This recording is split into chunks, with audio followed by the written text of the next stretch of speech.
चक्की पीसती थी रात को। तो जनाबाई का नियम था कि जब वो चक्की पीसती थी ना, तो पीसते पीसते गाती थी, और वो स्वर इतना अच्छा लगता था ठाकुर जी को, इतना प्रिय लगता था कि ठाकुर जी आधी रात में मंदिर से भाग करके आते थे जनाबाई के पास।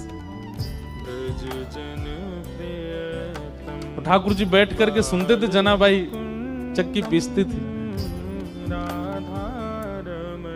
जनाबाई गाती थी, और ठाकुर जी सुनते थे बैठ करके। रोज आते थे ठाकुर जी, और रोज जनाबाई गाती थी, और वहीं बैठ करके श्री ठाकुर जी सुनते थे। एक दिन ठाकुर जी गए और जनाबाई ऐसे चक्की पीस रही थी, तो ठाकुर जी बोले, ए जना, ये चक्की मत पीस। तो जनाबाई बोली, क्यों? ये घर घर घर आवाज करती है, तो तेरा स्वर जो है वो अच्छे से मुझे सुनाई नहीं देता, इसको नहीं पीसेगी शांति रहेगी, तेरा स्वर स्वच्छंद सुनाई देगा मुझको। आप विचार करो ठाकुर जी को कितना प्रिय लगता है। तो जनाबाई बोलती, चक्की नहीं पीसूंगी तो आटा कहां से होगा, आटा नहीं होगा तो रोटी कैसे बनेगी, रोटी नहीं बनेगी तो फिर सब खाएंगे क्या, और सब कुछ नहीं खाएंगे तो फिर मुझे डांटनी पड़ेगी, आटा नहीं है। तुम तो बस सुनने आ जाते हो रोज रोज यहाँ पर, मुझे तो सुबह रोटी बनानी, नामदेव जी पूरा परिवार भोजन करेगा। नामदेव जी की यहाँ सेवा करती थी ना जनाबाई।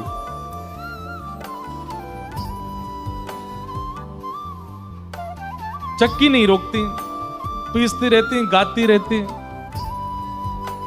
ठाकुर जी बोले, नहीं नहीं चक्की रोको, मुझे तुम्हारा स्वर सुनना है। तो जनाबाई बोलती, थोड़ा सा रह गया है, एक काम करो, अब मैं पीसूंगी तो धीरे धीरे चलेगा, तुम भी हाथ लगाओ थोड़ा सा। तो ठाकुर जी हाथ लगाते जनाबाई के साथ, और साथ में बैठ करके दोनों पीसते, और पीसते पीसते जनाबाई गाती, ठाकुर जी को सुनाती।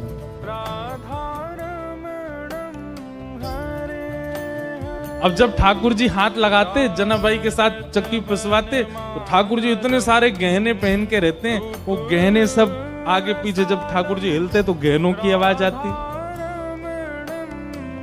जनाबाई बोलती, अब मेरी चक्की परेशान नहीं कर रही, तुम्हारे गहने परेशान कर रहे हैं। तो ठाकुर जी अपने सारे आभूषण उतार करके किनारे धर देते कि जनाबाई का स्वर मैं सुनता रहूं, इस स्वर के बीच में कोई और बाधा नहीं आवे।